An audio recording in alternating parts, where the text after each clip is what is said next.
തീർച്ചയായും Shri George Joseph ഈ ജിഷ്ണു കേസിൽ എന്താണ് സർക്കാരിനെ ഏറ്റവും കൂടുതൽ ഒരു പക്ഷേ അവിടെ നിയമപരമായ ഒരു തലം കൂടി ചിന്തിക്കണം.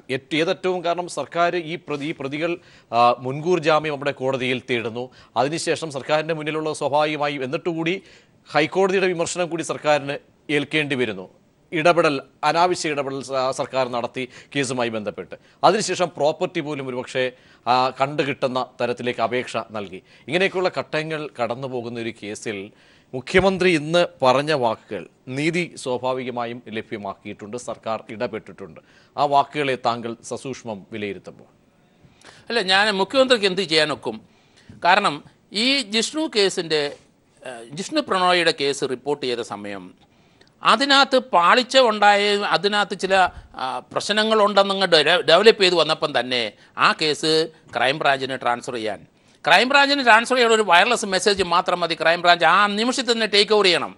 കാരണം അതിനകത്തുള്ള അതുകൊണ്ടാണല്ലോ ഈ സർക്കാർ ഇപ്പോൾ ഈ 90 ദിവസമായിട്ട് ജിഷ്ണു കേസ് ഇങ്ങനെ ബാൻ ചെയ്ത് നിൽക്കുന്നത്.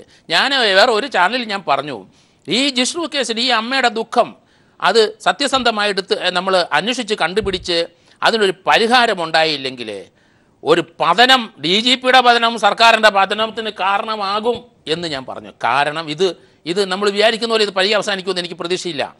ആ അമ്മയുടെ ദുഃഖം മാറ്റണമെങ്കിൽ ഈ കേസിനകത്ത് 306 ആണോ 302 ആണോ എന്ന് ഇതുവരെ പോലീസ് ഫിക്സ് ചെയ്തിട്ടില്ല. അവിടെയാണ് പാളിച്ച പറ്റിയത്. അപ്പം 306 ആണെങ്കിൽ പ്രേരണ കുറ്റത്തിന് ആ കൊച്ചു മരിച്ചു. അത് ഈ അന്വേഷണം മുന്നോട്ട് പോകുമ്പോഴാണ് ആ ഇടിമുറിക്കകത്തുനിന്ന് ബ്ലഡിൻ്റെ സ്റ്റെയിൻ കണ്ടെടുക്കുന്നത്.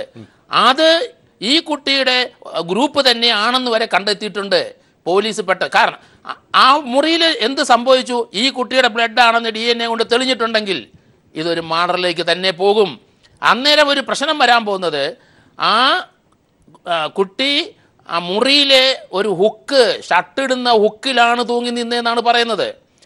ഇന്ന് വരെ, ഈ നിമിഷം വരെ ആ തൂങ്ങിയെന്ന് പറയുന്ന ആ തോർത്ത് കണ്ടെത്തിയിട്ടില്ല. ആ തോർത്തുണ്ടായിരുന്നെങ്കിൽ അതിനകത്ത് വളരെയധികം കഥ പറയും. ആ തോർത്ത് ഇന്ന് വരെ കണ്ടില്ല. അത് ആ മുറിയിലിട്ട് പിടിച്ചതാണോ ഇല്ല നമുക്കറിയില്ല. ഞാൻ നേരത്തെ ഞാൻ ഇത്ര തെളിച്ച് പറഞ്ഞിട്ടില്ല. എങ്കിലും ഇപ്പോഴത്തെ ഈ പരിസ്ഥിതി കുറച്ച് തെളിച്ച് പറയേണ്ടി വരും. ആ കുട്ടിയെ അവിടെ മുറിയിലിട്ട് അടിച്ചു. അതിൻ്റെ രക്തമാണ്, മൂക്കിനകത്ത് രക്തം ഒരു പാട് ഞാൻ കണ്ടു, അതിൻ്റെ ഫോട്ടോയിൽ കണ്ടു. ഇൻക്വസ്റ്റിനകത്ത് അത് എഴുതിയിട്ടുണ്ട്. അതേ സമയത്ത് പോസ്റ്റ്മോർട്ടം ചെയ്ത ഡോക്ടർ ആ മുറിവ് എഴുതാൻ വിട്ടുപോയിരിക്കുന്നു. ഞാനൊക്കെ എൻ്റെ കൊലക്കേസിനകത്ത് പോസ്റ്റ്മോർട്ടം ചെയ്യുന്ന ഡോക്ടറെ ഒപ്പം ആ മുറി കയറി നിൽക്കും. എത്ര പേര് നിൽക്കും? ആ ഡോക്ടർക്കൊരു പാളിച്ച വന്നാൽ അന്വേഷണ ഉദ്യോഗസ്ഥനാണ് അത് കറക്റ്റ് ചെയ്യേണ്ടത്.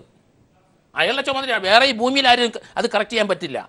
ഡോക്ടർക്ക് തെറ്റുപറ്റിയിട്ടുണ്ടെങ്കിലും ഞാൻ കറക്റ്റ് ചെയ്യണം. അന്വേഷണ ഉദ്യോഗസ്ഥൻ സമാധാനം കോടതി പറഞ്ഞേ പറ്റുള്ളൂ. അതുകൊണ്ടാണ് എന്നെ പോലെയുള്ളവർ, അല്ലെ എൻ്റെ ബാച്ചിലുള്ളവരൊക്കെ പലരും പോസ്റ്റ്മോർട്ടം ചെയ്യുമ്പം കൂടെ കയറി നിൽക്കും.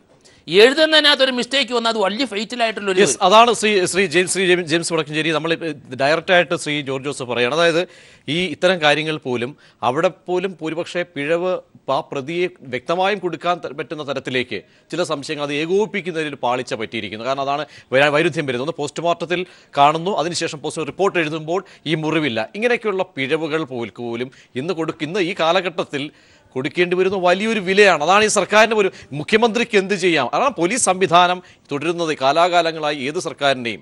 അവിടെയൊക്കെ തന്നെ പാളിച്ചകൾ വരുന്നതിലൊക്കെ തന്നെ പോലീസ് സംവിധാനത്തിൻ്റെ പിഴവുകൾ എന്ന് സൂചിപ്പിക്കേണ്ടി വരുന്നത്. അതുകൊണ്ട് പോലീസിനെ മാത്രം കുറ്റം പറഞ്ഞിട്ട് കാര്യമില്ല. കാരണം ഞാൻ അന്വേഷിച്ച് കഴിഞ്ഞപ്പോൾ മെഡിക്കൽ കോളേജിൽ വരുന്ന കുട്ടികൾ അവർക്ക് ഫോറൻസിക് മെഡിസിൻ വലിയ താല്പര്യമുള്ള വിഷയമൊന്നുമല്ല. അവർക്ക് സ്പെഷ്യലൈസ് ചെയ്യാനായിട്ട് വേറെ ഒത്തിരി മേഖലകളുണ്ട്. ഈ ഫോറൻസിക് മെഡിസിൻ എന്ന് പറയുന്നത് അവർ പരീക്ഷയ്ക്ക് വേണ്ടി പഠിക്കുന്ന ഒരു ടോപ്പിക്കാണ്. അപ്പോൾ അതനുസരിച്ച് പരീക്ഷ പാസ്സാകണമല്ലോ എന്ന് കരുതി പഠിക്കുന്നു. എന്തോ കാരണവശാൽ ഗവൺമെൻറ് സർവീസിൽ കയറി വരുന്നു. അങ്ങനെ കയറി വരുമ്പോൾ അവർ ഈ പോസ്റ്റ്മോർട്ടം ചെയ്യാൻ നിർബന്ധിതരായിത്തീരുന്നു. ഇപ്പോൾ ഈ പറഞ്ഞതായ ജിഷ്ണു വധക്കേസായാലും ഈ സൗമ്യ വധക്കേസായാലും അല്ലെങ്കിൽ ഈ ജിഷ വധക്കേസായാലും അവിടെയൊക്കെ പോസ്റ്റ്മോർട്ടം റിപ്പോർട്ട് വളരെയധികം വിമർശിക്കപ്പെടുന്ന ഒരു രേഖയായിട്ട് മാറുകയാണ്. ഡോക്ടർമാർ അതിനകത്ത് എഴുതിയതൊന്നും ശരിയാകുന്നില്ല. അതായത് ഒന്നെങ്കിൽ സമയത്തിന് പക്ഷേ അപ്പോൾ ഈ ഡോക്ടർമാരൊക്കെ ഇതിന് വിദഗ്ധമായ പരിശീലനം കൊടുക്കുന്നുണ്ടോ എന്നുള്ള കാര്യം നമ്മൾ വളരെ പെട്ടെന്ന് എഫിഷ്യൻസിയുടെ ഒരു അപാകത, എഫിഷ്യൻസിയിൽ ഡോക്ടർമാരുടെ പോലീസിന് മാത്രം കുറ്റം വന്നിട്ട് കാര്യമില്ല. ഇപ്പം ഇദ്ദേഹം പറഞ്ഞു ഈ അവിടെ പോയി നിൽക്കുമെന്ന് പറഞ്ഞാലും ഒരു പോലീസ് ഓഫീസർക്ക് ഫോറൻസിക് മെഡിസിനിലുള്ളതായ അറിവിന് പരിമിതികളുണ്ട്. ഡോക്ടറെ സംബന്ധിച്ചിടത്തോളം പരീക്ഷയ്ക്ക് വേണ്ടി പഠിച്ച ഒരാളാണ് അവിടെ പോസ്റ്റ്മോർട്ടം ചെയ്യണമെങ്കിൽ എന്ത് പറ്റുന്നതെന്ന് വെച്ച് കഴിഞ്ഞാൽ പൂർണ്ണമായ വിധത്തിലുള്ളൊരു പോസ്റ്റ്മോർട്ടം വരാത്തതുകൊണ്ട് ഇത് ഇപ്പോൾ സോഷ്യൽ മീഡിയയും അതുപോലെ ടെലിവിഷൻ ചാനലുകളൊക്കെ ഉള്ളതുകൊണ്ട് ഈ കാര്യങ്ങളൊക്കെ ചർച്ച ചെയ്യും.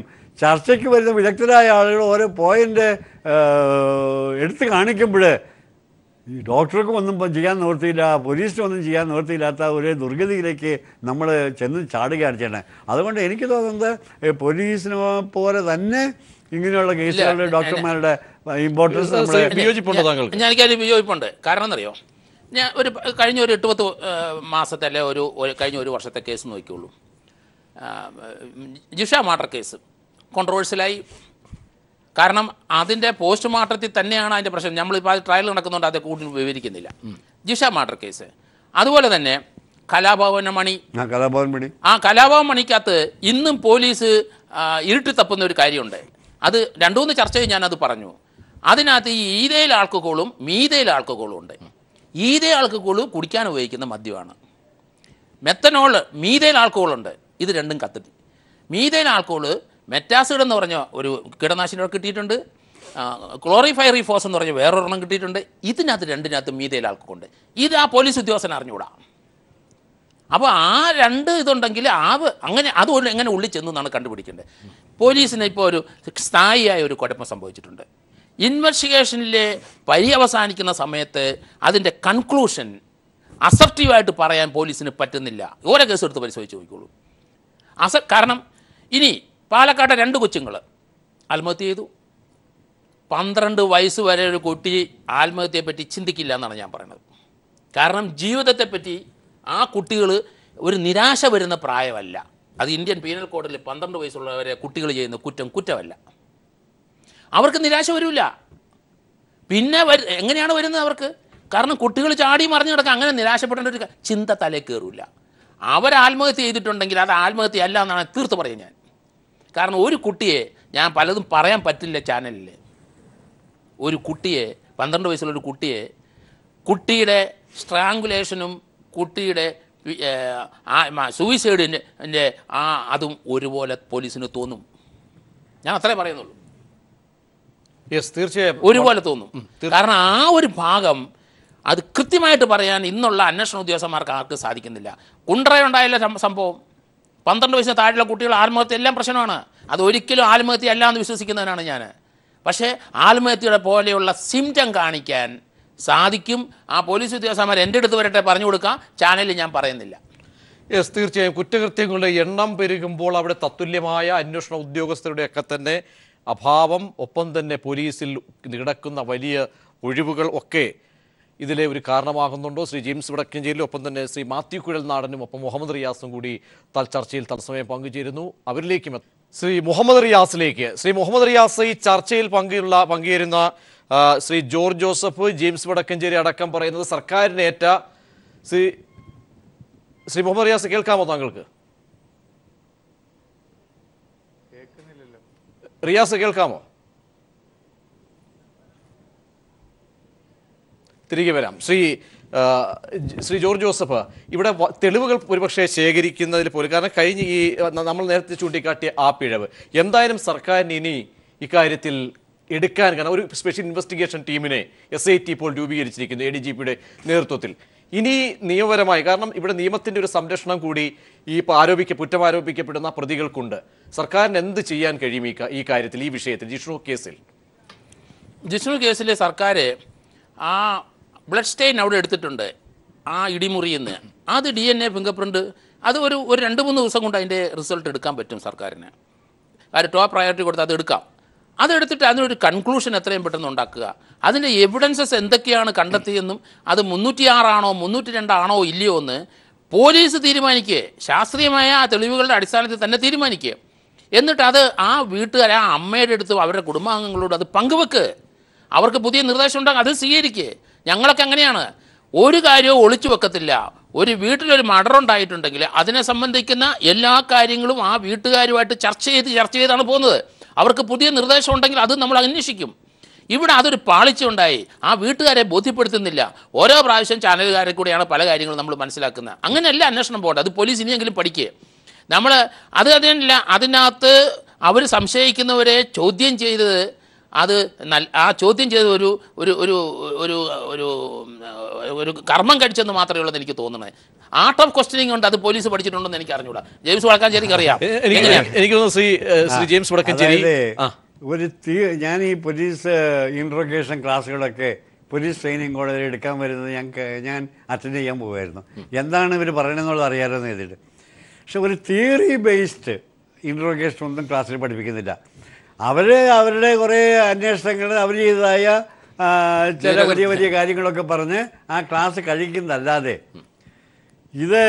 ഇതാണ് മനുഷ്യ മനസ്സ്, ഇങ്ങനെ ചോദിച്ചാൽ ഇങ്ങനെ കാര്യങ്ങൾ കിട്ടുമെന്നും പറഞ്ഞുകൊണ്ട് ഒരു തിയറി, നമുക്കൊരു ഒരു തിയറി ഉണ്ടെങ്കിൽ പ്രാക്ടിക്കലായിട്ട് അപ്ലൈ ചെയ്യാൻ പറ്റുള്ളൂ. തീർച്ചയായും അങ്ങനെയുള്ളതായ വിദഗ്ധമായ എൻ്റെയൊക്കെ അഭിപ്രായത്തിൽ ഇൻട്രോഗേഷൻ എന്നുള്ളത് ഒരു കൊല്ലത്തെങ്കിലും സ്പെഷ്യൽ കോഴ്സ് കൊടുത്ത് മിടുക്കരായ പോലീസ് ഇൻട്രോഗേറ്റേഴ്സിനെ മാത്രം തിരഞ്ഞെടുത്ത് അവർ ചോദ്യം ചെയ്യാതെ ഇപ്പം ചെയ്ത് വാളെടുത്തവരെല്ലാം വെളിച്ചപ്പാട് എന്ന് പറഞ്ഞതുപോലെ ആരൊക്കെ പോലീസുണ്ടോ അവരെല്ലാം ഇൻട്രോഗേറ്റേഴ്സായിട്ട് മാറുകയാണ്.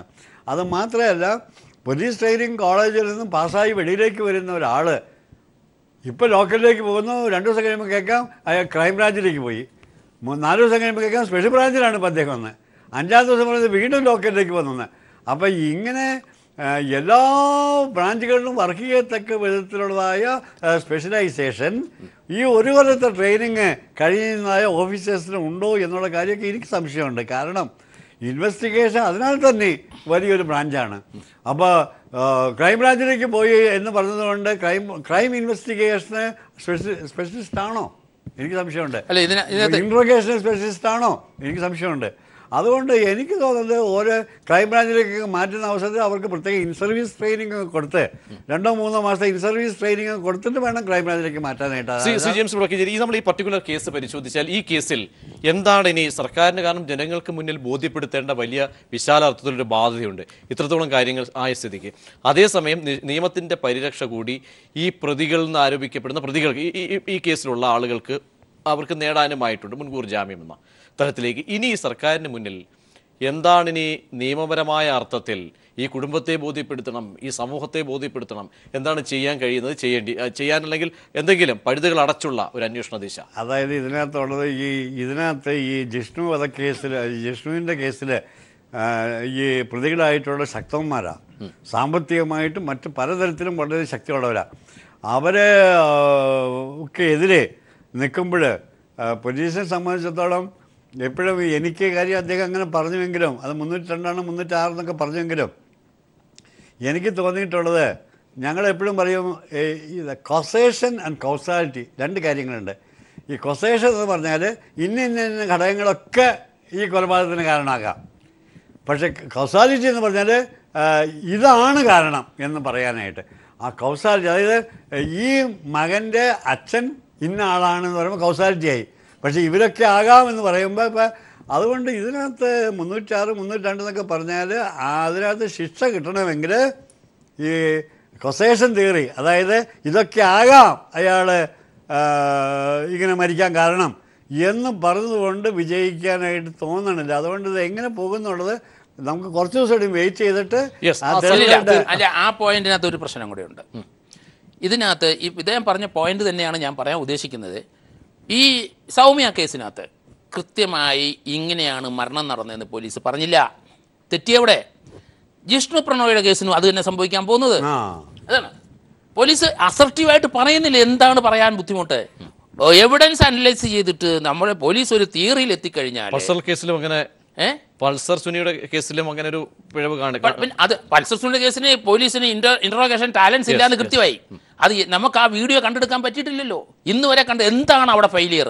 അപ്പോൾ അങ്ങനെയുള്ള കേസിന്, അത് ദുരൂഹമായ കേസ് പെനിട്രേറ്റ് ചെയ്യാനായിട്ട് കേരള പോലീസിന് സാധിക്കില്ല എന്ന് തെളിഞ്ഞിട്ടുണ്ട് ഇത്ര നാൾ ഇന്ററോഗേഷന്റെ കാര്യത്തിൽ.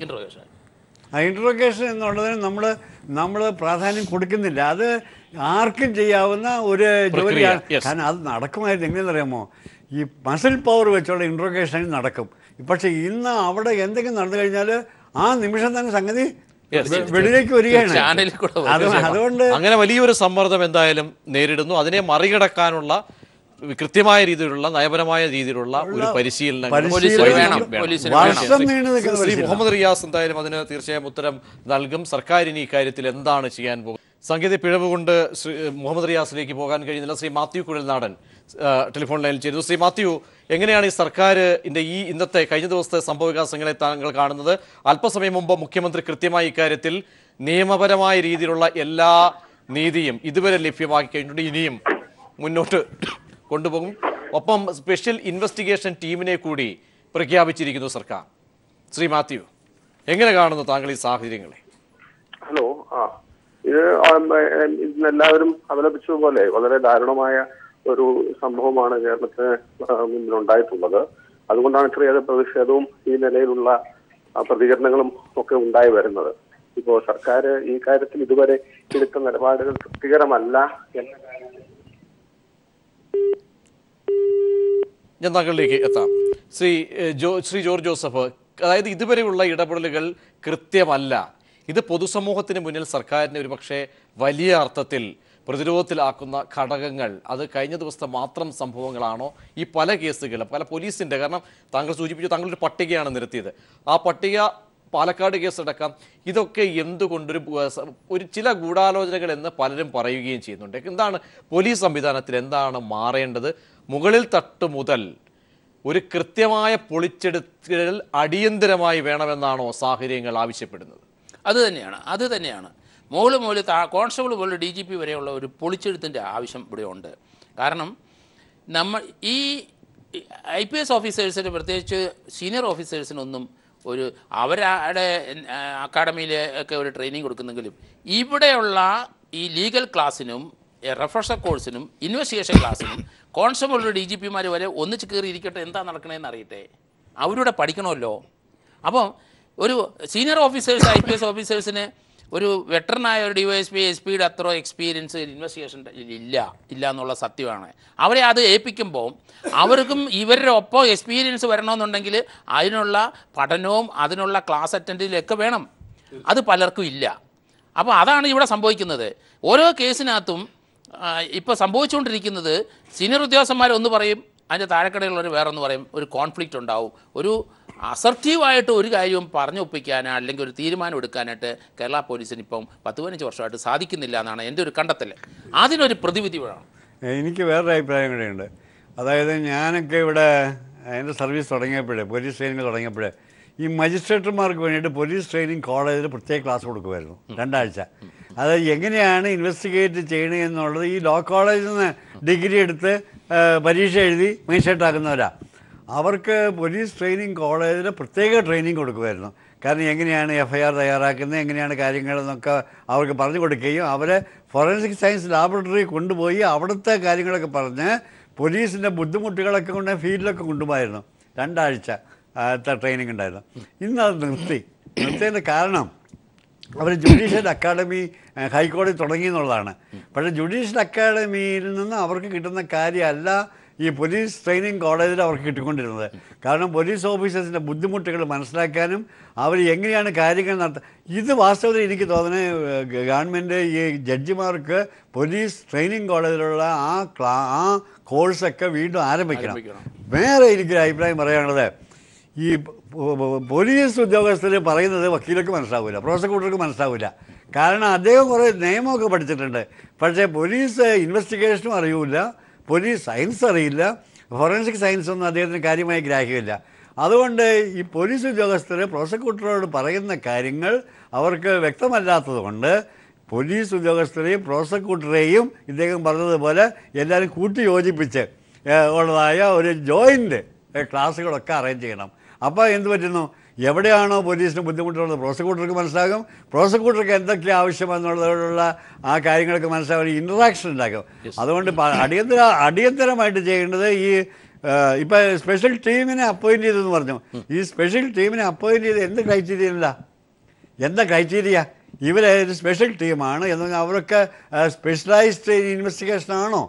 അതോ കുറച്ച് പേരെ അവിടുന്ന് ഇവിടുന്നൊക്കെയാണ് എടുത്ത് ഒരു ടീമാണ് തട്ടിക്കൂട്ടിയ ഒരു ടീമാണ്? അതായത് ഇതിനപ്പുറത്തേക്കുള്ള വസ്തുതകൾ അവർക്ക് കൂടി കണ്ടെത്താൻ കഴിയുന്ന സാഹചര്യമുണ്ടോ ഉണ്ടോ? അവർക്ക് സ്പെഷ്യലൈസേഷൻ ഉണ്ടോ? അതോ വെറുതെ കുറേ പേരെ അങ്ങോട്ട് വിളിച്ചിട്ട് ഒരു ടീം ഉണ്ടാക്കിയതാണോ? ആരാണ് അതിൻ്റെ ചീഫ്? അദ്ദേഹത്തിന് ഇതിനകത്ത് സ്പെഷ്യലൈസേഷൻ ഉണ്ടോ? അതുപോലെ ഇങ്ങനെയുള്ള കാര്യങ്ങൾ, അതായത് ഒക്കെപ്പാടോട് കൂടി മറിഞ്ഞ് ഒരു കുഴഞ്ഞ് കിടക്കുകയാണെന്ന് എനിക്ക് തോന്നുന്നത്. അതുകൊണ്ട് പോലീസ് പ്രോസിക്യൂട്ടർ ഇൻട്രാക്ഷൻ വരുത്തുന്ന കോഴ്സുകൾ, പോലീസ് പ്രോസിക്യൂട്ടർ ജഡ്ജസ് ഇൻട്രാക്ഷൻ വരുത്തുന്ന കോഴ്സുകൾ, അതുപോലെ വെർട്ടിക്കൽ കോഴ്സുകൾ, അതായത് പോലീസുകാരും മുതൽ മുകളിലേക്കുള്ള ഉദ്യോഗസ്ഥന്മാർ കൂടി ഇരുന്ന് അപ്പോൾ അങ്ങനെ വരുമ്പോൾ അവർക്ക് പരസ്പരം കാര്യങ്ങൾ മനസ്സിലാക്കാൻ സാധിക്കും. തീർച്ചയായും. ശ്രീ മാത്യു കുഴൽനാടൻ, കേൾക്കാമല്ലോ താങ്കൾക്ക്?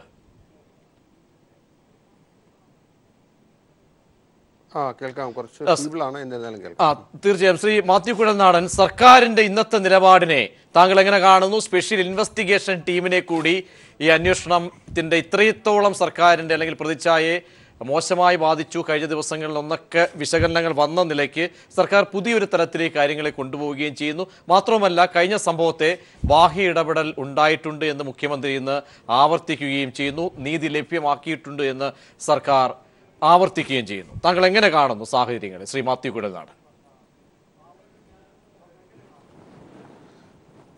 ഈ സ്പെഷ്യൽ ഇൻവെസ്റ്റിഗേഷൻ ടീമിനെ വെച്ച കാര്യം തീർച്ചയായിട്ടും സ്വാഗതാർഹമാണ്. പക്ഷേ അതൊരു വൈകി വന്ന വിവേകം എന്ന് മാത്രമേ എനിക്ക് പറയാൻ കഴിയൂ. കാരണം എന്താണെന്ന് വെച്ച് കഴിഞ്ഞാൽ ഇത് നേരത്തെ ചെയ്യേണ്ടതായിരുന്നു. ഈ കാര്യത്തിൽ സർക്കാരിന് മൊത്തത്തിൽ ഒരു വലിയ പിടിപ്പുകേട് അല്ലെങ്കിൽ ഒരു വീഴ്ച പറ്റി എന്ന കാര്യത്തിൽ ആർക്കും തർക്കമുണ്ടോ എന്ന് എനിക്ക് തോന്നുന്നില്ല. ഞാൻ ഇതൊക്കെ മാറ്റി നിർത്തി ഞാനൊരു കാര്യം പറയാൻ ആഗ്രഹിക്കുകയാണ്. ഇപ്പോൾ ഇതിനോടകം പ്രതികൾ പലരും മുൻകൂർ ജാമ്യം നേടുന്ന ഒരു സാഹചര്യമുണ്ടായി. ഞാനിപ്പോൾ എനിക്ക് എൻ്റെ ഒരു അഭിഭാഷക വൃത്തിയിൽ ഉള്ള ഒരു വ്യക്തി എന്ന നിലയിൽ, ഒരു അഭിഭാഷകൻ എന്ന നിലയിൽ, ഇപ്പോൾ സർക്കാർ ഇതുപോലൊരു കേസിൽ, അതായത് ഇപ്പോൾ നമുക്ക് കിട്ടുന്ന വിവരങ്ങൾ കേസ് ഡയറിയിൽ ഉണ്ട് എന്ന് വേണം കരുതാൻ.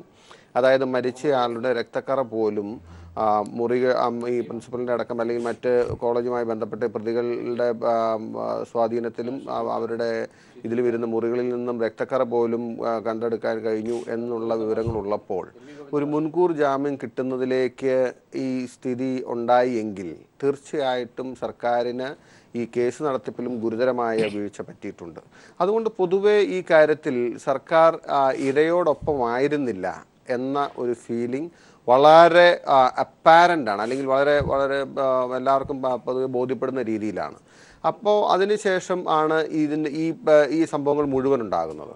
ഇപ്പോൾ ഒടുവിലായി ഇത് ഇത്രയും തീവ്രമായി ഡെവലപ്പ് ചെയ്യാനുള്ള കാരണമെന്ന് പറയുന്നത് ജിഷ്ണു പ്രണോയുടെ അമ്മയോട് പോലീസ് സ്വീകരിച്ച സമീപനമാണ്. അത് തെറ്റായിപ്പോയി എന്ന കാര്യത്തിൽ ഇനി ആർക്കെങ്കിലും തർക്കമുണ്ടോ എന്ന് എനിക്ക് സംശയമുണ്ട്. കാരണം ഇനി അതും തർക്കിക്കാൻ നിൽക്കുമോ, ന്യായീകരിക്കാൻ നിൽക്കുമോ എന്ന് എനിക്കറിയില്ല. തീർച്ചയായിട്ടും ഒരു കാരണവശാലും ചെയ്യരുതാത്ത രീതിയിലാണ് അവരെ കൈകാര്യം ചെയ്തത്. പോലീസിന് വീഴ്ച പറ്റി. അവിടെ ഞാൻ ചോദിക്കട്ടെ, അതിനുശേഷം ഇപ്പോൾ DGP ഈ ആളുകളുടെ ഇതൊപ്പം വലിയ പ്രശ്നങ്ങളുണ്ടായപ്പോൾ അവർ ആസ്പത്രിയിൽ പോയി കണ്ടെന്ന് പറഞ്ഞു. ഈ കാര്യം നേരത്തെ DGP ഒന്ന് കാണാൻ തയ്യാറായാൽ ഈ പ്രശ്നമൊന്നും ഇല്ലല്ലോ. എന്തൊരു ആറ്റിറ്റ്യൂഡാണ്, അല്ലെങ്കിൽ ഗവൺമെൻറ്റിൻ്റെ അല്ലെങ്കിൽ ഗവൺമെൻറ്റിൻ്റെ പ്രത്യേകിച്ച് പോലീസിൻ്റെ ഈ കാര്യത്തോടുള്ള ഒരു സമീപനം തീർച്ചയായിട്ടും അങ്ങേയറ്റം മോശമായിരുന്നു. ഇനിയിപ്പോൾ സ്പെഷ്യൽ ഇൻവെസ്റ്റിഗേഷൻ ടീമിനെ നിയമിച്ചത് ഇന്ന് സർക്കാർ മുഖം രക്ഷിക്കാനുള്ള ഒരു പരിശ്രമമാണ്. അത് അത്രമേൽ വിജയിക്കും എന്ന കാര്യത്തിൽ എനിക്ക് പ്രതീക്ഷയില്ല. ഈ കേസ് നിരന്തരമായി പോലീസ് ഡിപ്പാർട്ട്മെൻറ്റിൽ അല്ലെങ്കിൽ പോലീസിൻ്റെ സമീപനങ്ങൾ ഇതുപോലെ വീഴ്ചയും പരാജയവും ഉണ്ടാകുന്നത് എന്തുകൊണ്ടാണ് എന്ന്, അതായത് ശ്രീ മാത്യു കുഴൽനാടൻ, പോലീസ് സംവിധാനത്തിൽ, കാരണം ഇവിടെ ജിഷ്ണുവിന്റെ മാതാവോ സഹോദരനെ നമ്മൾ ടെലിഫോണിൽ അദ്ദേഹം ബന്ധപ്പെട്ടതായിരിക്കും. ഇതുവരെയും സർക്കാരിനെ അവർ കുറ്റം പറയുന്നില്ല, സർക്കാർ സംവിധാനത്തെ അവർ ഇന്നും വിശ്വാസത്തിലെടുക്കുന്നു. പക്ഷേ അവിടെ പോലീസ് നിലപാടിനെ സർക്കാർ അങ്ങനെ ചോദിച്ചാൽ പോലീസ് സർക്കാരിന്റെ ഭാഗമല്ലേ എന്ന ചോദ്യം കൂടി ഉണ്ടായെങ്കിലും പലപ്പോഴായി കാലഘട്ടങ്ങളിലെല്ലാം എല്ലാ സർക്കാരിൻ്റെയും പ്രതിച്ഛായയെ നിർണയിച്ചിട്ടുള്ള ഒരു സംവിധാനം, ആ സംവിധാനം അടിമുടി മാറണം, നിലപാടുകളടക്കം മാറ്റം വരണം, അവരുടെ എല്ലാ തരത്തിലുള്ള കുറ്റാന്വേഷണ രീതിയിൽ പോലും മാറ്റം വരണമെന്ന് ഈ മേഖലയിൽ വിദഗ്ധർ ആവശ്യപ്പെടുമ്പോൾ താങ്കളും അങ്ങനെയാണോ കാണുന്നത്? പോലീസിൻ്റെ നിലപാടിൽ ഏത് രീതിയിലുള്ള മാറ്റമാണ് ഉണ്ടാകേണ്ടത്? ഇന്നലെ ഉണ്ടായിട്ടുള്ള ഐ ജി മനോജ് ഇബ്രാഹിം അടക്കം ഉണ്ടായിട്ടുള്ള കൃത്യങ്ങൾ എന്തെങ്കിലും തെറ്റായ ദിശയിലേക്ക് പോയിട്ടുണ്ടെങ്കിൽ വലിയ വിലയാണ് ഇന്ന് നൽകേണ്ടി വരുന്നത്. എന്ത് മാറ്റമാണ് ഈ മേഖലയിൽ വേണ്ടത്?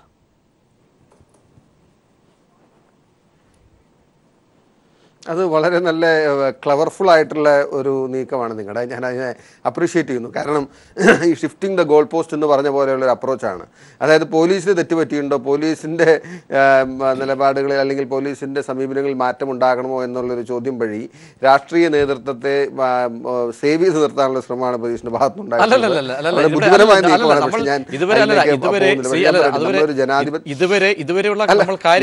മനസ്സിലാക്കണമല്ലോ തീർച്ചയായും. കാരണം ഇവിടെ പറയുമ്പോൾ സ്വാഭാവികമായും സർക്കാരിന് വലിയ ഉത്തരവാദിത്തമുണ്ട്. അവിടെ കൂടി ഞാൻ നേരത്തെ സൂചിപ്പിച്ചതുപോലെ വൈകാരികത, നിയമപ്രശ്നം, ഈ രണ്ട് തലങ്ങൾ ഈ ഒരു പ്രത്യേക കേസിനുണ്ട്. ആ രണ്ട് തലങ്ങൾ നോക്കുമ്പോൾ സർക്കാരിന് ചില നിലപാടുകൾ സ്വീകരിക്കാമായിരുന്നു, അവിടെ പിഴവ് പറ്റിയിട്ടുണ്ടോ എന്നൊക്കെ നമ്മൾ തന്നെ വിശകലനം ചെയ്യേണ്ടത്. പക്ഷേ അതിലെ കാതലായ വശം അത് പോലീസിംഗിന്റെ ഭാഗത്ത് നിന്നും അതാണ് ശ്രീ ജെയിംസ് വടക്കഞ്ചേരിയും ശ്രീ ജോർജ് ജോസഫ് അടക്കമുള്ളവർ പലകുറി ആവർത്തിച്ചത്.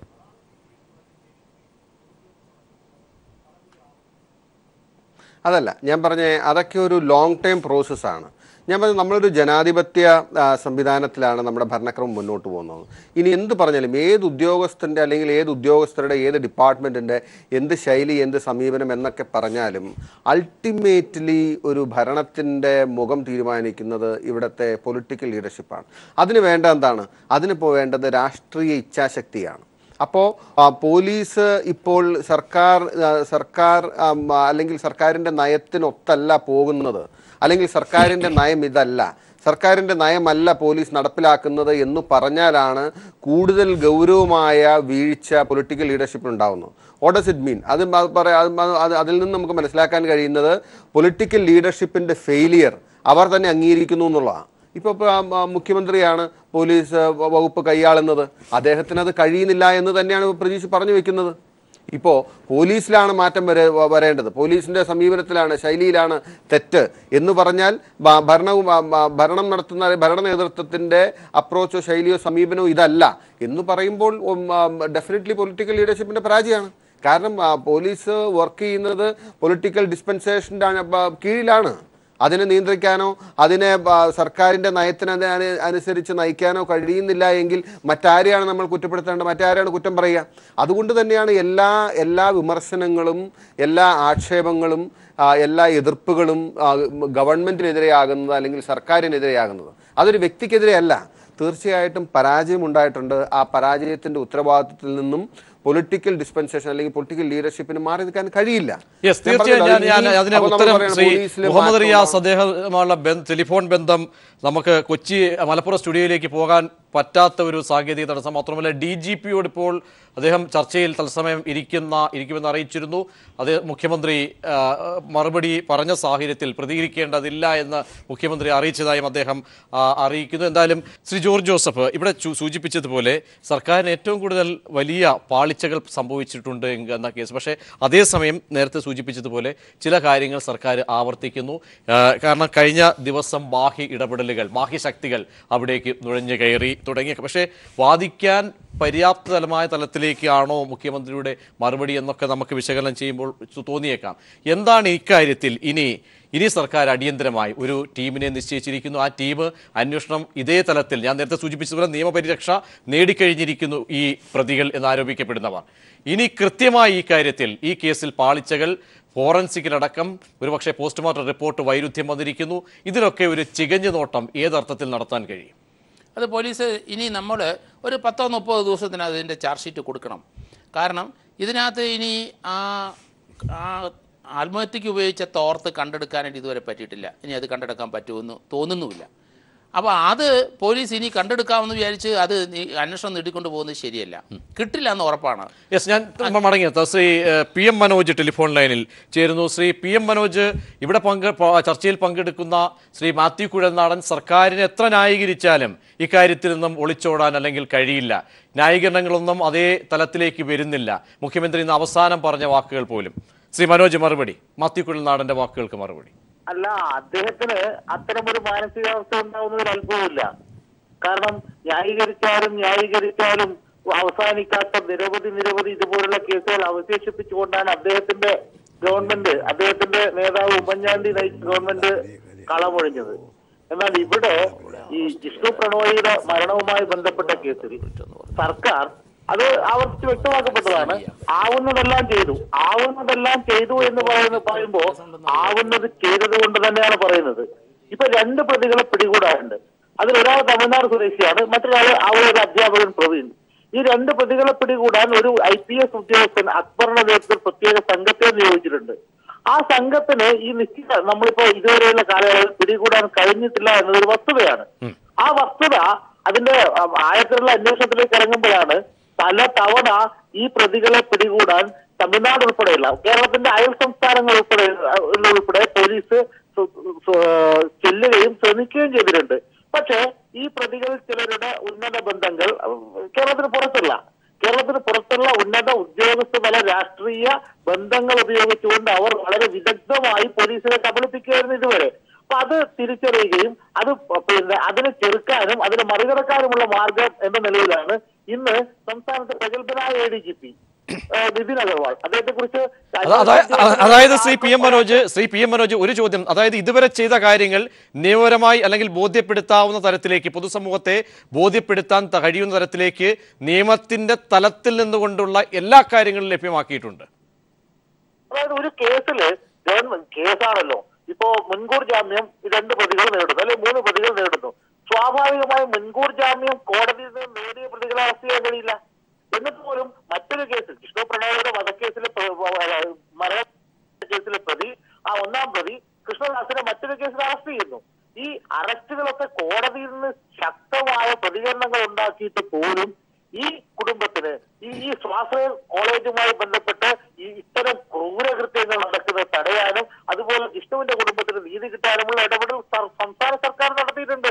അതിനൊന്നും ഒരു സംശയമില്ല.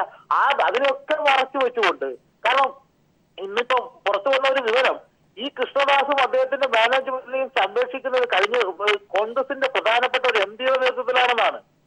അദ്ദേഹത്തിന്റെ ലീഗൽ അഡ്വൈസറായി കഴിഞ്ഞ ദിവസം പിടിക്കപ്പെട്ട ഒരാൾ AICC മെമ്പറുടെ മകളാണ്. ഇങ്ങനെ ഇന്നലെ പിടിക്കപ്പെട്ടയാൾ കോൺഗ്രസിന്റെ കേരളത്തിലെ ഏറ്റവും മുതിർന്ന നേതാക്കൾ ഒരാളായ KP വിശ്വനാഥന്റെ മകനാണ്, സഞ്ജിത് വിശ്വനാഥൻ.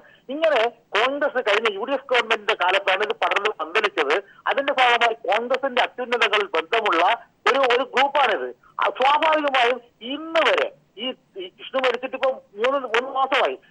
ഇന്ന് വരെ കോൺഗ്രസിന്റെ നേതൃത്വത്തിൽ ഈ മാനേജ്മെന്റ് കൊലരുതായ്മകൾക്കെതിരെ അതുപോലെ ഈ ക്രൂരകൃത്യത്തിനെതിരെ ശ്രീ പി എം മനോജ്, ശ്രീ കുഴൽനാടൻ, അതായത് സർക്കാർ ഇതുവരെ നിയമതലത്തിൽ ഞാൻ നേരത്തെ സൂചിപ്പിച്ചത് നിയമപരമായ രീതി പരിരക്ഷ കൂടി ലഭ്യമായിട്ടുണ്ടോ, ലഭ്യമാക്കിയിട്ടുണ്ടോ എന്ന് ചോദിച്ചാൽ ഉണ്ട് എന്ന് മറുപടി വ്യക്തമായും ശ്രീ പി എം മനോജ് പറയുന്നു. മാത്രവുമല്ല ഇതിനെ രാഷ്ട്രീയവൽക്കരിക്കുന്ന തരത്തിലേക്ക് പലരും കൊണ്ടുപോകുന്നു. അതിനുകൂടി മറുപടി.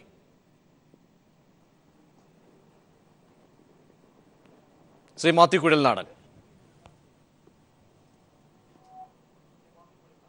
അല്ല, ഒന്നുകൂടി ആവർത്തിക്കാമോ? അതായത് ശ്രീ മാത്യു കുഴൽനാടൻ പി എം മനോജ് പറഞ്ഞത് കേട്ട് കാണും. കാരണം ഇതുവരെ കേൾക്കാമോ താങ്കൾക്ക്? അതായത് പി എം മനോജ് വ്യക്തമാക്കിയത് ഇതുവരെ നിയമപരമായി ലഭിക്കേണ്ട എല്ലാ പരിരക്ഷയും ആ കുടുംബത്തിന് നൽകിയിട്ടുണ്ട്. വൈകാരികത സ്വാഭാവികമായും സർക്കാർ മാനിക്കുന്നുണ്ട്, അത് ചെയ്യും. പുതിയ ഇൻവെസ്റ്റിഗേഷൻ ടീമിനെ രൂപീകരിച്ചതും അതുകൊണ്ട് തന്നെയാണ്. ഇത് രാഷ്ട്രീയവൽക്കരിക്കാൻ ശ്രമങ്ങൾ നടക്കുന്നു. മറുപടി. അല്ല, ഞാൻ ചോദിക്കട്ടെ, ഇപ്പോൾ അദ്ദേഹം ഘോരഘോരം പറഞ്ഞൊരു കാര്യം, സർക്കാർ സ്പെഷ്യൽ ഇൻവെസ്റ്റിഗേഷൻ ടീമിനെ വെച്ച് ഇപ്പോൾ പ്രതിയെ അറസ്റ്റ് ചെയ്യാൻ കാണിക്കുന്ന ആത്മാർത്ഥതയെക്കുറിച്ചാണ് പറഞ്ഞത്. ഇത് പറയുന്നത് ഈ മരണം കഴിഞ്ഞ് 3 മാസം കഴിഞ്ഞാണ് നിങ്ങൾ ചിന്തിക്കണം. അതിനുശേഷം ഈ മരിച്ച ജിഷ്ണു പ്രണോയുടെ അമ്മയെ ഇത്ര മൃഗീയമായി കൈകാര്യം ചെയ്തതിന് ശേഷം കേരളത്തിൽ ഉയർന്നു വന്ന പൊതുവികാരത്തിന് മുന്നിൽ ഒന്നും പറയാനില്ലാതെ വരുമ്പോൾ ചെയ്ത കാര്യങ്ങളാണ് ഇപ്പോൾ വലിയ അവകാശവാദമായി ഉന്നയിക്കുന്നത്. ഇത് കേരള ജനങ്ങൾ കാണുകയല്ലേ? ഇങ്ങനെയൊക്കെ പറഞ്ഞ് ന്യായീകരിക്കാൻ കഴിയുമോ? തന്നെയല്ല, ഇത് ഏതെങ്കിലും അന്താരാഷ്ട്ര കുറ്റവാളികളെ അറസ്റ്റ് ചെയ്യാൻ പോലീസ് വെപ്രാളപ്പെടുന്നത് പോലെയാണ് അദ്ദേഹത്തിൻ്റെ വാക്കുകൾ. അത് അന്താരാഷ്ട്ര ബന്ധം അല്ലെങ്കിൽ അന്തർ സംസ്ഥാന ബന്ധങ്ങൾ. ഇതാരാണ്? ഈ നാട്ടിൽ കോളേജ് നടത്തിക്കൊണ്ടിരുന്ന ആളുകളാണ്. പിന്നെ പറഞ്ഞു, ഞാൻ പറയട്ടെ, ഞാൻ നിരന്തരം കോടതിയിൽ കാണുന്ന കാര്യമാണ്, ഗവൺമെൻറ്റിന് ഇപ്പം ഈ സർക്കാരിന് ഇച്ഛാശക്തി ഉണ്ടായിരുന്നുവെങ്കിൽ ഞാൻ ഇന്നും വിശ്വസിക്കുന്നു ഈ കേസിൽ മുൻകൂർ ജാമ്യം ലഭിക്കുന്നത് തടയാൻ കഴിയുമായിരുന്നു. ആ കാര്യത്തിൽ പരാജയപ്പെട്ടു. അത് ഇല്ലെന്ന് പറയാൻ കഴിയുമോ? ശ്രീ പി എം മനോജ് മറുപടി കേൾക്കാമോ? ശ്രീ പി എം മനോജ് താങ്കൾക്ക് കേൾക്കാമെങ്കിൽ. ശ്രീ പി എം മനോജിലേക്ക് എത്താം. ശ്രീ മാത്യു കുഴൽനാടൻ, താങ്കൾക്ക് തുടരാം. സാങ്കേതിക തടസ്സം മാറിയെങ്കിൽ. അല്ല, ഞാൻ പറഞ്ഞല്ലോ, ഞാനിപ്പോൾ ഇതിൻ്റെ അകത്ത് എണ്ണി പറയാൻ ഇപ്പോൾ എനിക്ക് ഇമോഷണലായിട്ടും വൈകാരികമായിട്ടും ജിഷ്ണുവിൻ്റെ മരണമോ അതിൻ്റെ അമ്മയുടെ വികാരമോ ഒക്കെ നമുക്ക് പറയാം. ഞാൻ പറയുന്നത് ഇതിപ്പോൾ ഒരുപക്ഷെ ഞാൻ രാജ്യത്തെ ഇടതുപക്ഷ അനുഭാവികളായിട്ടുള്ള അല്ലെങ്കിൽ ഇടതുപക്ഷ സഹയാത്രികരായിട്ടുള്ള ഇടതുപക്ഷ വിശ്വാസികളായിട്ടുള്ള എത്രയോ ആളുകളും എത്രയോ ചെറുപ്പക്കാരുമാണ് ഈ കാര്യത്തിൽ വളരെ വൈകാരികമായി, ഞാൻ ഫേസ്ബുക്കിലടക്കം നമുക്ക് നോക്കിയാൽ അറിയാം, സാമൂഹ്യ മാധ്യമങ്ങളിലൂടെയൊക്കെ സർക്കാരിൻ്റെ ഈ നിലപാടിനെതിരെ പ്രതികരിച്ചിട്ടുള്ളത്. എന്നിട്ടും ഇത് മനസ്സിലാകാത്ത, ഇത് തിരിച്ചറിയാൻ കഴിയാത്ത ഏതാനും ചില ആളുകൾ മാത്രമാണ്. എന്നെ അതിനാണ് അനുഭവപ്പെടുന്നത്. VS അച്യുതാനന്ദന് മനസ്സിലാവുന്ന കാര്യം, MA ബേബിക്ക് മനസ്സിലാവുന്ന കാര്യം, അല്ലെങ്കിൽ ആയിരക്കണക്കിന് ഇടതുപക്ഷ സഹയാത്രികർക്കും ഇടതുപക്ഷ അനുഭാവികൾക്കും ഫീൽ ചെയ്യുന്ന കാര്യം എന്തുകൊണ്ട് നിങ്ങൾക്ക് ഫീൽ ചെയ്യുന്നില്ല? ഒരുപക്ഷെ ഞാൻ പറഞ്ഞു, ഇതിൻ്റെ അകത്ത് തെറ്റുണ്ടെങ്കിൽ തിരുത്താൻ ആത്മാർത്ഥമായൊരു സമീപനം ഉണ്ടായാൽ ആളുകൾക്ക് മനസ്സിലാക്കാം. സ്വാഭാവികമാണ്, ഒരുപക്ഷെ വീഴ്ചകൾ പറ്റാം. ഗവൺമെൻറ് ഒരുപാട് കാര്യങ്ങൾ കൈകാര്യം, ഞങ്ങൾക്ക് വീഴ്ച ഉണ്ടായി, അല്ലെങ്കിൽ ഇതിൻ്റെ കാര്യം സംഭവിച്ചു. ഒരിക്കലും ആ അമ്മയോടൊന്നും ഇങ്ങനെ ചെയ്യരുത്, അതിന് വീണ്ടും ന്യായീകരിക്കാൻ നിൽക്കുക. ഇത് വീണ്ടും നിങ്ങളുടെ മുഖം വികൃതമാക്കത്തല്ലേ ഉള്ളൂ. എന്നിട്ടും ഈ ന്യായീകരണവുമായി കടന്നു വരുമ്പോൾ എന്താണ് മനസ്സിലാക്കേണ്ടത്? സ്വാഭാവികമായിട്ടും ഗവൺമെൻറ്റിന് എന്തൊക്കെ ഒളിക്കാനുണ്ടെന്ന് തന്നെ ആളുകൾ ചിന്തിക്കും. ഇതിനപ്പുറത്തേക്ക് ഇന്ന് മോശമായിരിക്കുന്നതിലും വീണ്ടും മോശമാകുകയാണ് ന്യായീകരണത്തിലൂടെ. ഈ ന്യായീകരണത്തിലൂടെ CPM-നോ പിണറായി വിജയനോ അല്ലെങ്കിൽ ഇടതുപക്ഷ സർക്കാരിനോ കൂടുതൽ മേന്മ നേടിത്തരുന്നു എന്ന് ധരിക്കണ്ട. തീർച്ചയായും ശ്രീ പി എം മനോജ്, താങ്കൾക്ക് കേൾക്കാമെങ്കിൽ. അതായത് കൂടുതൽ വികൃതമാവുകയാണ് നിങ്ങളുടെ മുഖം. ഏറ്റവും ഒടുവിലായി നിങ്ങൾ സ്പെഷ്യൽ ഇൻവെസ്റ്റിഗേഷനെ ടീമിനെ പ്രഖ്യാപിച്ചതും ഏത് ഘട്ടം കഴിഞ്ഞതിന് ശേഷമാണ് എന്ന് നിങ്ങൾ ഓർക്കണം എന്നാണ് ശ്രീ മാത്യു കുഴൽനാടൻ ആവശ്യപ്പെടുന്നത്. Shri P M Manoj. ഞാൻ ചോദ്യം കേട്ടില്ല. ശ്രീ പി എം മനോജ്, മാത്യു കുഴൽനാടന്റെ ചോദ്യം ഇതാണ്. അതായത് ഏത് അറ്റം എത്തിയപ്പോഴാണ് നിങ്ങൾ സ്പെഷ്യൽ ഇൻവെസ്റ്റിഗേഷൻ ടീമിനെ തീരുമാനിച്ചിരിക്കുന്നത്? കൂടുതൽ ഇടപെടലിലൂടെ നിങ്ങളുടെ മുഖം കൂടുതൽ വികൃതമാവുകയാണ്, ഇതാണ് ആരോപണം. ഒരറ്റവും എത്തിയിട്ടില്ല. ശ്രീ മാത്യു കുഴൽനാടന് ഓർമ്മശക്തി നഷ്ടപ്പെട്ടോ എന്ന് എനിക്കറിയില്ല. അങ്ങനെ നഷ്ടപ്പെടാൻ വഴിയില്ല. അനീഷ് മാഷ് എന്ന ഒരു അധ്യാപകന് കൊല്ലപ്പെട്ട കേസ് അങ്ങയുടെ ഗവൺമെന്റ് ഭരിച്ചപ്പോഴുണ്ടായിരുന്നു. അത് എവിടെ എത്തിയിട്ടാണ് ഗവൺമെന്റ് ഇറങ്ങിപ്പോയതെന്ന് ഓർമ്മിക്കുന്നത് നല്ലതാണ്. അതുപോലെ തന്നെ കേരളത്തിൽ നിരവധി കൊലപാതക കേസുകൾ, അക്രമ കേസുകൾ, അഴിമതി കേസുകൾ, ഇതൊക്കെ എങ്ങനെയാണ് സമാപിച്ച് അങ്ങനെ ഗവൺമെന്റ് ഇറങ്ങി വന്നതെന്ന് അറിയില്ല. ഇതിപ്പോ 90 ദിവസമായി. അപ്പൊ ആ സമയത്ത് തന്നെ പോലീസിലെ ഏതെങ്കിലും തരത്തിൽ പറ്റാത്ത കാര്യങ്ങളുണ്ടെങ്കിൽ ആ പോലീസിലെ തന്നെ പുതിയ ടീമിനെ ഉപയോഗിച്ചുകൊണ്ട് പ്രതികളെ പിടികൂടാൻ ശ്രമിക്കുന്നതും അങ്ങനെ പിടികൂടുന്നതിൽ നിങ്ങൾക്ക് ഭയപ്പാടുണ്ട് എന്ന് ജനങ്ങൾ അറിയുന്നതുമാണ് വികൃതമായ ഒരവസ്ഥ. ആ വികൃതമായ ഒരവസ്ഥ നിങ്ങളുടേതാണ്. നിങ്ങളുടെ മുഖമാണ് വികൃതമാകുന്നത്. നിങ്ങൾക്കാണ് ഇപ്പോ ഏറ്റവും കൂടുതൽ വേവലാതി ഉള്ളത്. ആ വേവലാതി യഥാർത്ഥ പ്രതികൾ പിടിയിലാകുമ്പോൾ കോൺഗ്രസിന്റെ മുഖം വികൃതമാകുമോ എന്നതാണ്. അല്ലാതെ ഏതെങ്കിലും തരത്തിൽ പോലീസിനെ ഇതിൽ കുറ്റപ്പെടുത്താൻ കഴിയുമെന്ന് എനിക്ക് തോന്നുന്നില്ല. കാരണം ജിഷ്ണു പ്രണോയുടെ മരണം അസ്വാഭാവിക മരണമാണ്. ആ മരണത്തെ തുടർന്ന് സംശയങ്ങൾ ഉയർന്നപ്പോൾ അതിന് ഉത്തരവാദികളാണ് എന്ന് കഴിയുന്നവർക്കെതിരെ കൃത്യമായ ഗൂഢാലോചന കേസ്, ആത്മഹത്യാ പ്രേരണ, തെളിവ് നശിപ്പിക്കൽ തുടങ്ങിയ വകുപ്പ് അനുസരിച്ച് കേസെടുക്കുന്നു. ആ കേസിനെ അന്വേഷിക്കാൻ പ്രത്യേക സംഘത്തെ നിയോഗിക്കുന്നു. പ്രതികളെ അറസ്റ്റ് ചെയ്യാൻ നടപടി ഉണ്ടാകുന്നു. പ്രതികൾ മുൻകൂർ ജാമ്യം നേടുമ്പോൾ പോലും അവരെ അറസ്റ്റ് ചെയ്യുന്നു. എല്ലാ പ്രതികളെയും അറസ്റ്റ് ചെയ്യാനുള്ള ശ്രമം നടക്കുന്നു. ആ ശ്രമത്തിൽ വീഴ്ച വരുന്നു അല്ലെങ്കിൽ ആ ശ്രമം വിജയിക്കുന്നില്ല എന്ന് കണ്ടപ്പോൾ പുതിയ ടീമിനെ നിയോഗിക്കുന്നു. കേസ് അന്വേഷണത്തിന് IPS ഓഫീസറുടെ നേതൃത്വത്തിൽ പ്രത്യേക സംഘത്തെ നിയോഗിക്കുന്നു. കുടുംബത്തെ സഹായിക്കുന്നു. പ്രതികളെ പിടികൂടാൻ IPS ഓഫീസറുടെ നേതൃത്വത്തിൽ സംഘത്തെ നിയോഗിക്കുന്നു. ഇതൊക്കെ ചെയ്തത് ഈ ഗവൺമെന്റാണ്. എന്ന് മാത്രമല്ല, ഈ കുടുംബത്തിന് സ്പെഷ്യൽ പ്രോസിക്യൂട്ടർ കുടുംബത്തിന്റെ താല്പര്യം അനുസരിച്ച് വെച്ചു കൊടുക്കുന്നു. മുൻകൂർ ജാമ്യം റദ്ദാക്കാൻ സുപ്രീം കോടതിയിൽ പോയൊരു അനുഭവം ഇതുപോലത്തെ ഒരു കേസിൽ അങ്ങയുടെ ഗവൺമെന്റ് കാലത്ത് എപ്പോഴെങ്കിലും ഉണ്ടോ? ഇല്ല. ഇവിടെ ഈ കേസിൽ കൃഷ്ണദാസിന് മുൻകൂർ ജാമ്യം റദ്ദാക്കാൻ സുപ്രീം കോടതിയിൽ പോകാൻ ഒരു സർക്കാർ തയ്യാറാവുന്നു. ഇതൊക്കെ ഈ ഗവൺമെന്റ് അതായത് ശ്രീ മാത്യു കുഴൽനാടൻ, ഇന്നലത്തെ സംഭവം മാത്രം ഉയർത്തിയാണോ നിങ്ങൾ ഇതൊരു രാഷ്ട്രീയ വിഷയം ആക്കുന്നത് അല്ലെങ്കിൽ ആ രീതിയിലേക്ക് കൊണ്ടുപോകുന്നത്? കഴിഞ്ഞ നാളുകളിലടക്കം സ്വീകരിച്ച നിലപാടുകളെ അപ്പാടെ തള്ളിക്കളയുകയാണോ ശ്രീ മാത്യു കുഴൽനാടൻ? PM മനോജിന്റെ ചോദ്യം. ഞാൻ അദ്ദേഹത്തിനോട് വളരെ ലളിതമായിട്ട് ഒരേ ഒരു കാര്യം ചോദിക്കട്ടെ. അദ്ദേഹം ഈ പറഞ്ഞ കാര്യങ്ങളെല്ലാം ചെയ്യുകയാണ്, സർക്കാർ ഏറ്റവും മികച്ച രീതിയിൽ കൈകാര്യം ചെയ്യാണ്, ഞാൻ അംഗീകരിക്കാം. ഞാൻ ചോദിക്കട്ടെ, ഇതിൻ്റെ അകത്ത് ഈ വേദനയ്ക്ക് വിധേയായ കടുത്ത ഇടതുപക്ഷ വിശ്വാസികളായിരുന്ന ഈ ജിഷ്ണുവിൻ്റെ അമ്മയ്ക്കും കുടുംബത്തിനും എന്തുകൊണ്ട് ഇത് ബോധ്യപ്പെടുന്നില്ല? നിങ്ങളിതൊക്കെ ചെയ്യുന്നുണ്ടെങ്കിൽ നിങ്ങൾക്ക് ജനങ്ങളോട് ഇത് പറയാം. എല്ലാം എന്തുകൊണ്ട് അവർക്ക് ബോധ്യപ്പെടുന്നില്ല? അല്ലെങ്കിൽ മറ്റ് ഇടതുപക്ഷ വിശ്വാസികൾക്ക് ബോധ്യപ്പെടുന്നില്ല? ശ്രീ മനോജ് എനിക്ക് അങ്ങനെ വഞ്ചന എന്ന് പറയില്ല, ആത്മവഞ്ചനയുടെ അംശം എനിക്ക് പറയേണ്ടി വരുന്നത്. കാരണം അങ്ങേക്ക് ഇതൊക്കെ ബോധ്യമാകാത്തത് എന്ന് അങ്ങ് പറയുന്നത് ഈ കൊല്ലപ്പെട്ട മരണമടഞ്ഞ ജിഷ്ണു പ്രണോയ് എന്ന കുട്ടിയുടെ അമ്മയ്ക്കാണ്. സ്വാഭാവികമായ ഒരു അമ്മയുടെ ദുഃഖവും അമ്മയുടെ വേദനയും നമുക്കെല്ലാം മനസ്സിലാവുന്നതല്ലേ ശ്രീ മാത്യു കുഴൽനാടൻ? അതുകൊണ്ട് തന്നെ ആ അമ്മയുടെ ദുഃഖം, ആ അമ്മയുടെ വേദന, മകന്റെ കൊലയാളികൾ അവരാരായാലും അയാൾക്ക് കടുത്ത ശിക്ഷ നൽകണമെന്ന അമ്മയുടെ ആഗ്രഹം, അതിനെ നമ്മൾ രാഷ്ട്രീയമായിട്ട് ദുരുപയോഗം. യെസ്, മടങ്ങിയെത്താം. ശ്രീ ജെയിംസ് വടക്കഞ്ചേരി, ഇനി ചോദ്യം ഇവിടെ സ്വാഭാവികമായും ഉയരുന്ന പോലെ സ്പെഷ്യൽ ഇൻവെസ്റ്റിഗേഷൻ ടീം, താങ്കൾ നേരത്തെ പറഞ്ഞതുപോലെ എന്ത് അത്ഭുതമാണ് ഒരുപക്ഷെ അവർക്ക് കാട്ടാൻ കഴിയുന്ന സ്പെഷ്യൽ ഇൻവെസ്റ്റിഗേഷൻ ടീമിൽ ഇപ്പം ചോദ്യം ചെയ്യേണ്ട ആളുകളൊക്കെ, കാരണം ബോധ്യം വരണം ഈ കുടുംബത്തിന്, ആ കുടുംബത്തിനും പൊതുസമൂഹത്തിനും. അതൊരു ബാധ്യതയാണ് സർക്കാരിൻ്റെ മുന്നിലുള്ളത്. രണ്ട് മൂന്ന് കാര്യങ്ങൾ എനിക്ക് പറയാനുള്ളത്. ഈ സ്പെഷ്യൽ ഇൻവെസ്റ്റിഗേഷൻ ടീമിൽ ഇൻട്രോഗേറ്റ് ചെയ്യാനായിട്ട് ഭാഷയ്ക്ക് വലിയ പ്രാധാന്യമുണ്ട്. അതുകൊണ്ട് ഇതിനകത്ത് അപ്പോയിൻ്റ് ചെയ്തിരിക്കുന്ന ആൾക്ക് മലയാള ഭാഷ നന്നായിട്ട് സംസാരിച്ച്, നമ്മൾ തമ്മിൽ സംസാരിക്കുമ്പോൾ സംസാരിക്കാൻ പറ്റില്ല. അത് ഒരുതരം ഈ കേരളത്തിനപ്പുറമുള്ള ഒരുതരം മലയാളമൊക്കെ സംസാരിക്കുമ്പോഴേ അതൊന്നും ഇഫക്റ്റീവ് ആവില്ല. ആ ഇൻട്രോഗേഷൻ സംസാരിക്കണമെങ്കിൽ നമ്മൾ സംസാരിക്കുന്ന രീതിയിൽ ചോദിക്കുന്ന ചോദ്യങ്ങൾ ചോദിക്കുക. അപ്പോൾ മാതൃഭാഷയിൽ ചോദിക്കണം. അത് മറ്റുള്ള, ഇപ്പം ഞാൻ ഹിന്ദി പറഞ്ഞു കഴിഞ്ഞാൽ ഞാൻ ഹിന്ദി പറയാം, പക്ഷേ കേട്ട ആൾ ചിരിക്കും എന്നതുപോലെ ഈ ഇൻവെസ്റ്റിഗേഷൻ ടീമിൽ മലയാള ഭാഷ സംസാരിക്കുന്നവരുണ്ടോ അവർക്ക് ഏതെങ്കിലും തരത്തിലുള്ളതായ സ്പെഷ്യലൈസ്ഡ്, ഇപ്പോൾ CDTS ട്രെയിനിങ് ഉണ്ട്. ഇപ്പോൾ ഇദ്ദേഹം CDTS ട്രെയിനിങ് എടുത്ത ആളാണെന്ന് പറയുന്നു. അല്ലെങ്കിൽ സ്കോട്ട്ലൻഡ് യാർഡ് ട്രെയിനിങ് ഉണ്ട്. ഇങ്ങനെയൊക്കെ അവരെ വിശ്വസിപ്പിക്കണമെങ്കിൽ നമ്മൾ ഒരു ടീമിനെ അങ്ങോട്ട് അപ്പോയിൻ്റ് ചെയ്തിട്ട് കാര്യമില്ല. ആ ടീം ഇത് കണ്ടുപിടിക്കാൻ എഫിഷ്യൻ്റാണ്, ശക്തമാണ്, മികവുള്ളവരാണ് എന്ന് ഈ കുടുംബത്തെ ബോധ്യപ്പെടുത്തുന്നത് വരെ ഇങ്ങനെ ചർച്ചകൾ തുടർന്നുകൊണ്ടിരിക്കുന്നത്. ശ്രീ PM മനോജ്, മാത്യു കുഴൽനാടൻ ചോദിച്ചത് ഇതൊരു ലോങ് ടൈം പ്രോസസ്സാണ്, ഈ ഇൻവെസ്റ്റിഗേഷൻ ടീം അടക്കം. നിങ്ങൾക്ക് ഉടനടി ഈ കുടുംബത്തെ ബോധ്യപ്പെടുത്താൻ പറ്റുന്ന തരത്തിലേക്ക് നിലപാടെടുക്കാൻ കഴിഞ്ഞിട്ടുണ്ടോ? കാരണം ഒരു ഇടതുപക്ഷ കുടുംബം കൂടിയാണ്. അതാണ് ഞാനതാണ് പറഞ്ഞ അമ്മയുടെ വേദന. ആ അമ്മയുടെ വേദന പെട്ടെന്നുള്ളൊരു ബോധ്യപ്പെടുത്തലൊന്നും മാറുന്നതല്ല. ആ വേദന വേദനയായിട്ട് തന്നെ നിൽക്കും. അമ്മയെ ആശ്വസിപ്പിക്കുക എന്നതാണ് സർക്കാർ നമ്മളൊക്കെ ചെയ്യേണ്ടത്.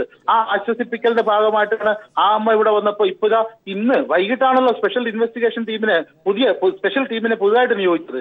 അതുപോലെ തന്നെ ഓരോ ഘട്ടത്തിലും ഞാൻ നേരത്തെ എണ്ണി പറഞ്ഞല്ലോ, ഓരോ ഘട്ടത്തിലും സർക്കാർ ഇതൊക്കെ ചെയ്തിട്ടുണ്ട്. ഒരു സർക്കാരിന് ചെയ്യാൻ കഴിയുന്ന കാര്യങ്ങളാണത്. അതോടൊപ്പം തന്നെ ആ അമ്മയുടെ വേദനയ്ക്ക് പരിഹാരം കാണാൻ കൂടെ നിൽക്കേണ്ട ആളുകളാണ് ആ വേദനയെ രാഷ്ട്രീയ ആയുധമായി ദുരുപയോഗിക്കാൻ ഇവിടെ തയ്യാറാവുന്നത്. ശ്രീ മാത്യു കുഴൽനാടൻ ഇവിടെ വ്യക്തമായി പറഞ്ഞു. എന്താണ്, ഇതുവരെ പോലീസ് ചെയ്ത കാര്യങ്ങളൊക്കെ അദ്ദേഹത്തിന് ബോധ്യപ്പെട്ടിട്ടുണ്ട്. അത് വളരെ കൃത്യമാണ്, ശരിയാണ്. എന്നിട്ട് പോലും അദ്ദേഹം ആ അമ്മയെ ആശ്വസിപ്പിക്കാൻ അത് പറയുന്നില്ല. പകരം ആ അമ്മയുടെ വേദന വർദ്ധിപ്പിക്കാനുള്ള ശ്രമമാണ് നടത്തുന്നത്. അത്തരം ദുഷ്ടശക്തികൾ ഇവിടെ നുഴഞ്ഞു കയറിയിട്ടുണ്ട് എന്നത് വസ്തുതയാണ്. താങ്കൾ ആവർത്തിക്കുന്നത് ഒരു രാഷ്ട്രീയ വിഷയമായി ഇതിനെ കൊണ്ടുപോകാൻ ശ്രമം നടക്കുന്നു. അതെ, അതാണ് വിഷയം. ശ്രീ മാത്യു കുഴൽനാടൻ, മറുപടി അതിന്. രാഷ്ട്രീയ വിഷയമായി നിങ്ങൾ ഇതിനെ ചിത്രീകരിക്കുന്നു. അല്ല, ഞാൻ പറയാം, ഞാൻ ചെയ്യട്ടെ. ഇപ്പോൾ ബഹുമാനായ മനോജിനോട് ഞാൻ എല്ലാ ബഹുമാനവും നിലനിർത്തിക്കൊണ്ട് പറയട്ടെ. അതായത് ഇപ്പോൾ നിങ്ങൾ പറയുന്നത് കോൺഗ്രസോ പ്രതിപക്ഷമോ ഈ വിഷയം ഏറ്റെടുത്ത് ഈ നിലയിൽ ജനങ്ങളുടെ മുമ്പിലേക്ക് കൊണ്ടുവന്നിട്ടുള്ളത് സർക്കാരിൻ്റെ നടപടികൾ അപര്യാപ്തമാണ് എന്ന് പറഞ്ഞ് കോൺഗ്രസോ അല്ലെങ്കിൽ പ്രതിപക്ഷമോ സമരത്തിറങ്ങിയ പോലെയാണ്. നിങ്ങൾ എന്താണ് ഈ പച്ചയായിട്ടുള്ള ജനം കണ്ടുകൊണ്ടിരിക്കുന്ന കാര്യത്തെ മായ്ക്കാൻ പരിശ്രമിക്കുന്നത്? നിങ്ങൾ ഇന്നലെ ജിഷ്ണുവിൻ്റെ അമ്മയെ കൈകാര്യം ചെയ്ത രീതിയോടുള്ള പ്രതിഷേധവും ആണ് ഇന്ന് നമ്മുടെ സംസ്ഥാനം നടക്കുന്നത്. നിങ്ങളല്ലാതെ സർക്കാരിൻ്റെ നടപടികൾ അപര്യാപ്തമാണ് എന്ന് പറഞ്ഞ് ഇന്ന് രാജ്യം അല്ലെങ്കിൽ സംസ്ഥാനം സ്തംഭിച്ചതല്ല. ഈ നിങ്ങൾ പറയുന്ന സ്വാഭാവികമായ അമ്മയ്ക്കുണ്ടാകുന്ന വേദന, ആ വേദനയുമായി അമ്മ DGP ഓഫീസിലേക്ക് മുമ്പിൽ വന്നപ്പോൾ നിങ്ങൾ കരുണയില്ലാതെ കൈകാര്യം ചെയ്തതിനെതിരെയുള്ള പ്രതിഷേധമാണ്. അതല്ലാതെ അതിൻ്റെ ഭാഗമായി ഉയർന്നു വന്ന ചർച്ചയാണ്. അതിന്റെ ഭാഗമായി ഉയർന്നു വന്ന ചർച്ചയുടെ ഭാഗമായിട്ടാണ് നിങ്ങൾ ഇതുവരെ കാര്യങ്ങളൊന്നും ചെയ്തിട്ടില്ല എന്ന് ബോധ്യപ്പെടുന്നത്, അതിനെതിരെ വിമർശനം ഉണ്ടാകുന്നത്. അതല്ലാതെ സർക്കാർ ഉടനടി പ്രതികളെ അറസ്റ്റ് ചെയ്തില്ല എന്നും പറഞ്ഞാണോ ഇന്ന് ഹർത്താൽ നടന്നത്? അതിന്റെ പേരിലാണോ ഇന്ന് രാജ്യത്ത് പ്രതിഷേധം ഉണ്ടാകുന്നത്, ഈ പ്രതികരണങ്ങൾ വരുന്നത്? നിങ്ങൾ എങ്ങനെയാണ് ഇതൊക്കെ മറച്ചു വെച്ചുകൊണ്ട് സംസാരിക്കാൻ പരിശ്രമിക്കുന്നത്? ഇന്ന് ഇത്രയും വലിയ ഈ വിഷയം രൂക്ഷമായി ഉയർന്നു വന്നിട്ടുള്ളത് നിങ്ങൾ പറഞ്ഞല്ലോ, സ്വാഭാവികമായ അമ്മയ്ക്കുള്ള വേദന, ആ വേദനയുമായി വന്ന അമ്മയോടെ നിങ്ങൾ കൈകാര്യം ചെയ്ത രീതിയാണ്, അതിനെയാണ് ഇന്ന് നിങ്ങൾ മുഖ്യമന്ത്രി ന്യായീകരിച്ചിരിക്കുന്നത്. അതിനൊപ്പം രാഷ്ട്രീയ അങ്ങനെയൊക്കെ പറയാൻ പ്രേരിപ്പിക്കുന്നതിൽ എനിക്ക് പരാതിയില്ല, പരിഭവമില്ല. എന്നാൽ ഇന്നലെ അവിടെ നടന്നത് ആ അമ്മയുടെ വേദനയ്ക്കെതിരായ പോലീസിന്റെ എന്തെങ്കിലും നടപടിയല്ല, മറിച്ച് ആ അമ്മയുടെ വേദന സംസ്ഥാന സർക്കാരിനെതിരായ ദുരുപതിഷ്ഠിതമായ ആയുധമാക്കാനുള്ള തൽപര കക്ഷികളുടെ കുബുദ്ധികളുടെ ശ്രമങ്ങൾ തടയാനുള്ള പോലീസ് നീക്കമാണ്. അതിന്റെ ഭാഗമായിട്ടാണ് 5 പേരാണ് അവിടെ അറസ്റ്റിലായത്. ആ അറസ്റ്റിലായ 5 പേർ ഈ കേസുമായി യാതൊരു ബന്ധവുമില്ലാത്തവരാണ്, ജിഷ്ണു പ്രണോയുമായി യാതൊരു ബന്ധവുമില്ലാത്തവരാണ് എന്ന് മാത്രമല്ല ജിഷ്ണു പ്രണോയുടെ കുടുംബത്തിലില്ലാത്തവരാണ്. അവർ അവിടെ നുഴഞ്ഞു കയറുന്നു, അവർ കുഴപ്പങ്ങൾ ഉണ്ടാക്കുന്നു, അവർ ഈ കുത്തിത്തിരിപ്പിന് ശ്രമിക്കുന്നു. അതിന്റെ ഭാഗമായി അവർ കേരളത്തിൽ കലാപം ഉണ്ടാക്കാനും പോലീസ് ആസ്ഥാനത്ത് തന്നെ കടന്നു കയറാനും ശ്രമിക്കുന്നു. അത് പോലീസ് നോക്കി നിൽക്കണമെന്നാണോ അദ്ദേഹം പറയുന്നത്? സ്വാഭാവികമായും അത്തരം ഒരു സന്ദർഭം ഉണ്ടാകുമ്പോൾ പോലീസ് എങ്ങനെ പെരുമാറണം എന്നും കൂടി പറയണം. പോലീസ് ആസ്ഥാനത്തേക്ക് ചെല്ലുമ്പോൾ ജിഷ്ണുവിന്റെ അമ്മ മഹിജ, അവര് നേരത്തെ SFI പ്രവർത്തകയായിരുന്നു, അവർ കമ്മ്യൂണിസ്റ്റ് കുടുംബത്തിൽ നിന്ന് വരുന്നവരാണ്. അവർ ഏതെങ്കിലും തരത്തിൽ അനാവശ്യമായ ബലപ്രയോഗമോ അവരുടെ ശരീരത്തിൽ ക്ഷതമേൽപ്പിക്കുന്ന എന്തെങ്കിലും നടപടിയോ പോലീസ് ചെയ്തതായി ഏതെങ്കിലും ഒരു ദൃശ്യത്തിൽ ശ്രീ മാത്യു കുഴൽനാടന് ചൂണ്ടിക്കാണിക്കാനാവുമോ? ശരിയാണ്.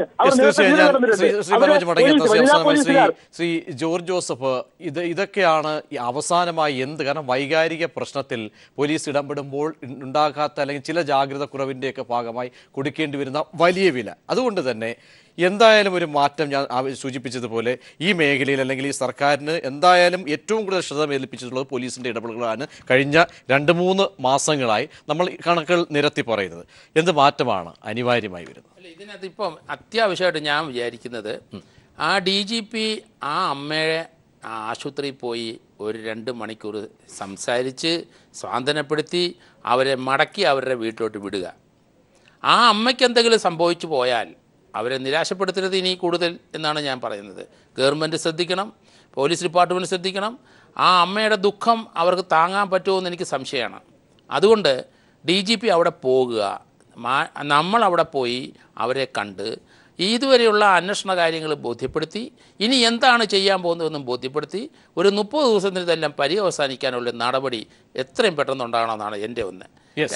വളരെ നന്ദി Shri George Joseph, James Vadakkanchery, ഒപ്പം തന്നെ മാത്യു കുഴൽനാടൻ, PM മനോജ് പ്രതികരിച്ചതിന്. റിയാസിലേക്ക് സാങ്കേതിക പ്രശ്നങ്ങൾ മൂലം മലപ്പുറത്തേക്ക് പോകാൻ കഴിഞ്ഞില്ല. എല്ലാവർക്കും